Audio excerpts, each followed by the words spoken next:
All right, here we are. It's the last day of the march. Looking forward to getting there.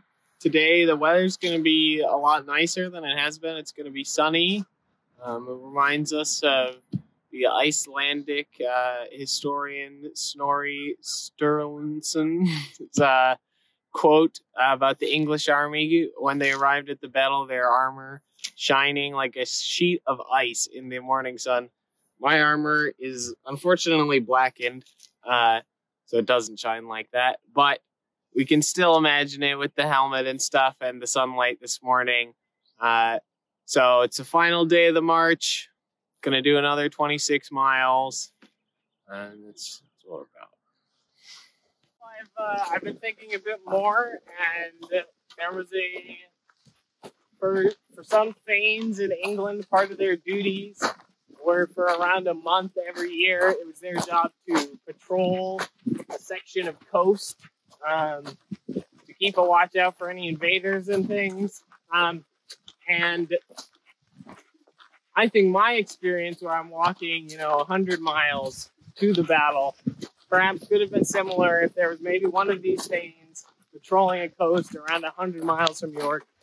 He heard the call to arms and had to march on his own to the battle.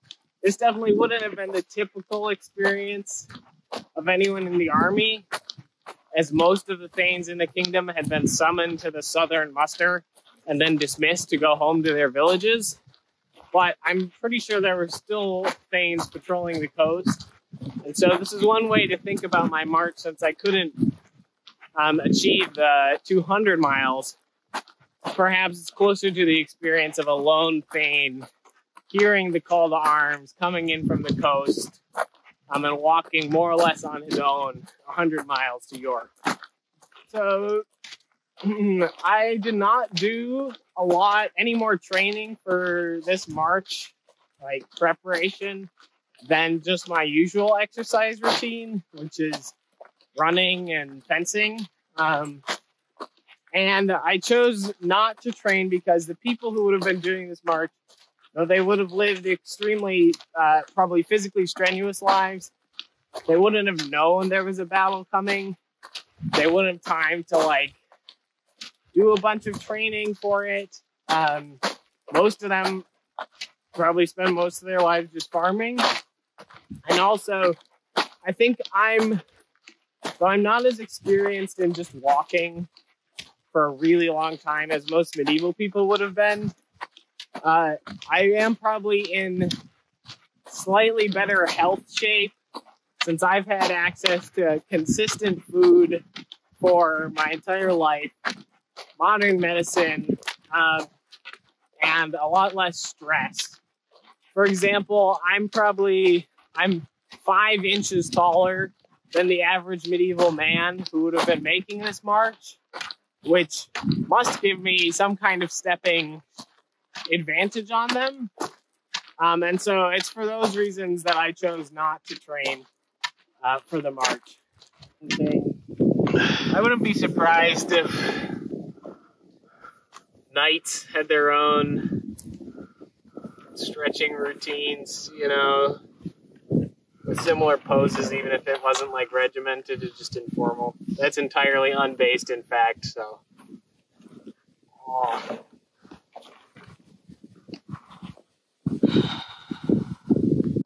All right, so at the Battle of Stamford Bridge, there was indeed a bridge, as the name implies, with a river running underneath it.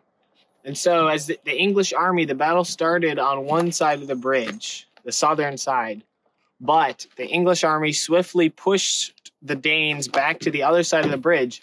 But when they crossed the bridge, they found one Dane with a massive two-handed Dane axe standing in the center of the bridge. And he was cutting down anybody who would try to cross. And the English couldn't get across until one Englishman got in a little boat, or a tub, as it was called, a very small boat, and sailed under the bridge, and with his spear thrust up through the planks of the bridge and stabbed the Dane. And then the English army flooded across the bridge and was able to win the battle on the other side of the bridge and drive back the Danes. All right, so we're here on the final day of the originally 200, actually 104-mile march that I completed to emulate the march to the Battle of Stamford Bridge. And though we don't have all the data in yet, I have a few conclusions. Simply the fact that I was not able to complete 50 miles a day on foot tells us a few things and answers some of my big questions about the march to the Battle of Stamford Bridge. I think this experiment shows us several things and opens up several different options for how the march could have went. Either everyone participating could have been on horses, they could have left London several days earlier, people could have come from other towns for the majority. I think that most likely it was a collection of all of these answers. I think that King Harold left London as soon as he heard the news with his housecarls and as many mounted men as he could get. And then as he rode north, assembled a bigger army that allowed, that might have slowed him down a little, but they were still moving at a good clip. Some of them may have been on foot, some of them may have not been, but still the majority were on horses. And so he still managed to reach York far quicker. 50 miles a day, even on a horse, is impressive speed, and surprised the Vikings at the Battle of Stamford Bridge.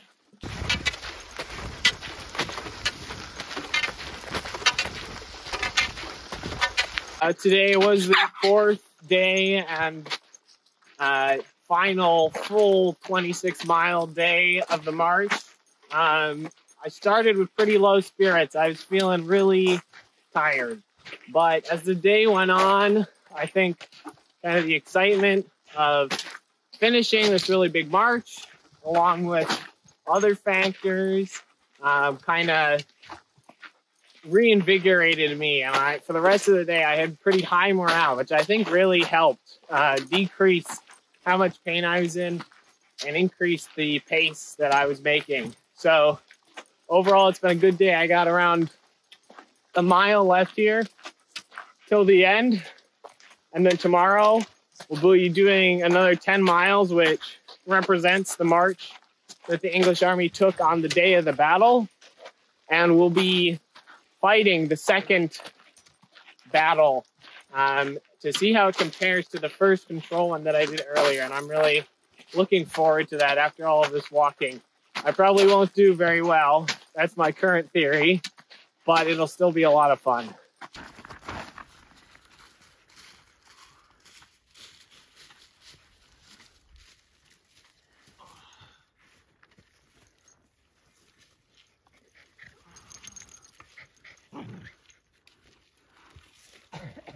Woo.